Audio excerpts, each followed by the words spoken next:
Okay, so in the last video, we looked at creating our basic student class. We have a public section and we have a private section.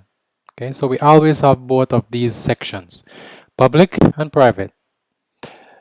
And it's okay if you put private first and public second. It's okay, so you can switch the order.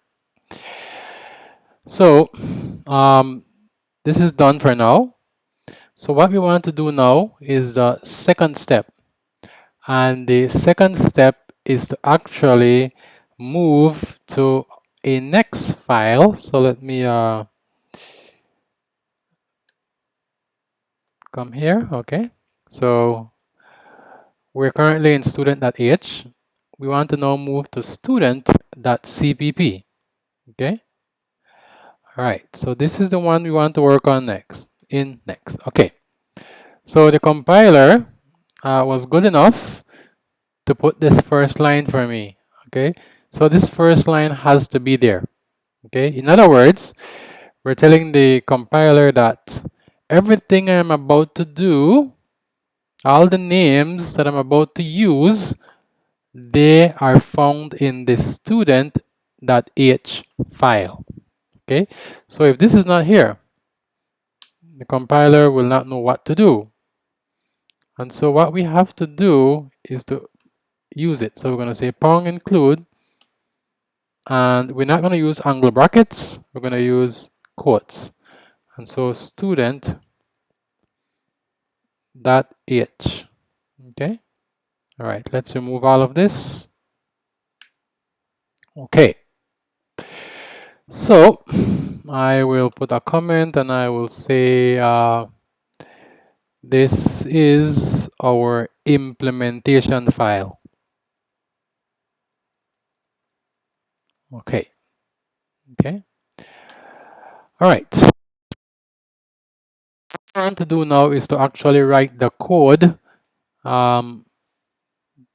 for the class that we have declared. So in the student.h file, we told the compiler about the student class. In this student.cpp file, we want to actually write the code. So I want you to think of the student.h file as your prototype, and this file, student.cpp, as your implementation. Now, we always start with the constructor. So we want to implement the constructor. Okay. All right. So where is the constructor coming from? It's coming from the student.h file. So I will say student, okay,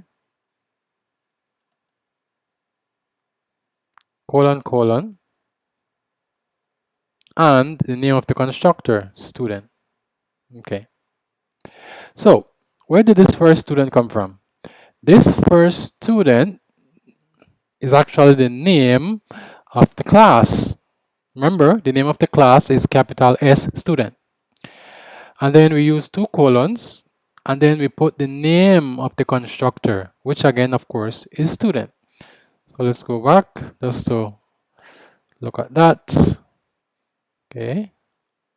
So the name of the class is student, and the name of the constructor is student.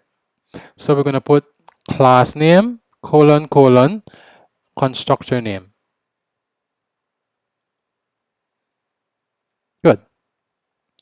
However, this is incomplete because our constructor takes 3 things, right? So the constructor will take the student name. So let's put name. It will take the student ID, right? And it will take the student major. Okay, now we do not use semicolon. No. We have to actually implement. So we will use curly braces. So what do I want to do? When the person gives me a name, and the person gives me an SID, and the person gives me a major, What do I want to do with those three things, those three parameters?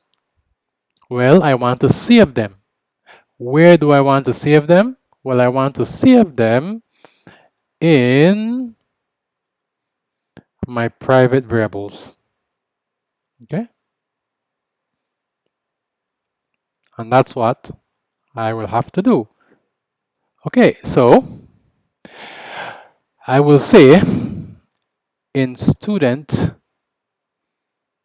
name, okay, I will save what is given to me in name. Okay, notice when I refer to the private variables, I don't have to put student in front. So I don't have to say student : student name. No, I can directly put the name of the private variable. Okay, next I will store in student ID the ID that is given to me in the parameter, which is SID, right? And finally, I will store in student major whatever is given to me in major. Okay, and that's all I need to do for my constructor. Okay, now that's all I need to do. Let's save this. And what I want to do now is to actually look at our main. Okay, so we're going to go to our main. Okay, so let me come here, main, and let's create a student.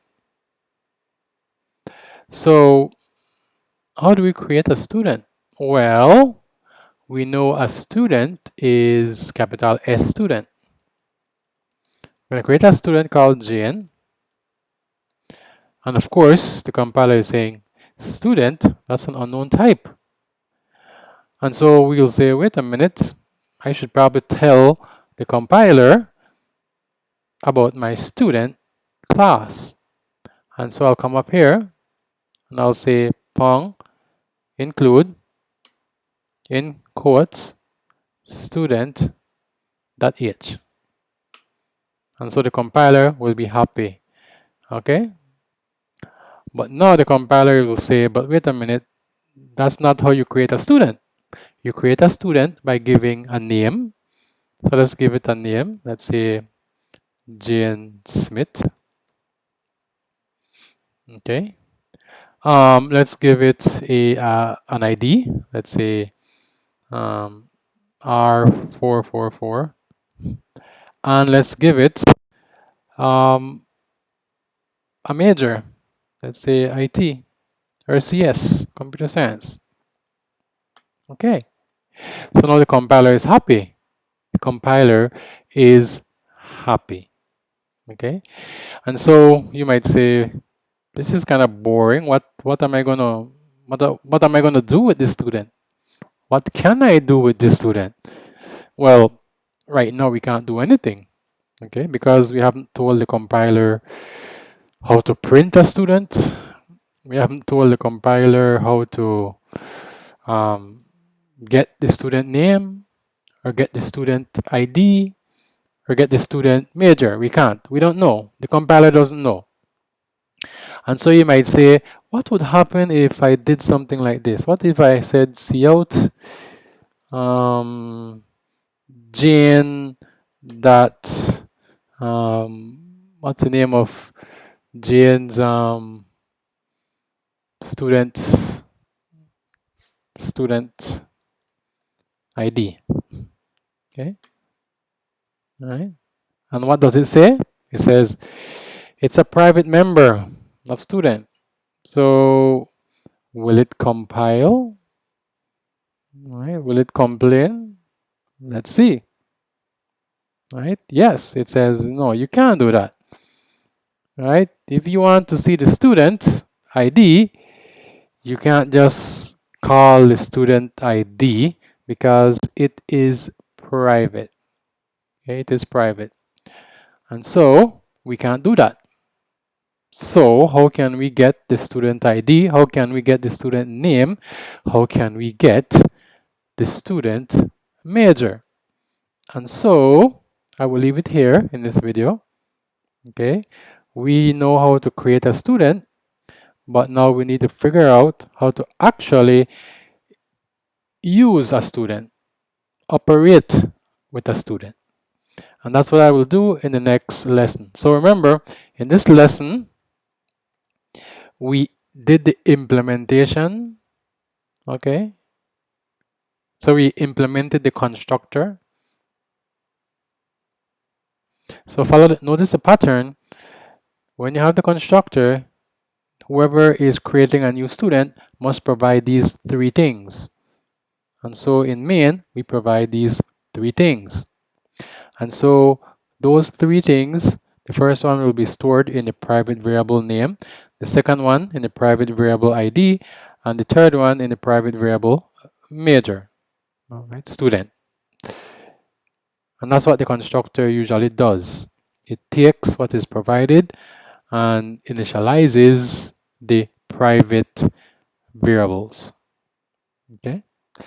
All right, I'll leave it here and I'll see you in the next section where we try to solve this problem of being able to access the private variables without having to access them directly, because as you see, the compiler will not allow that. Great.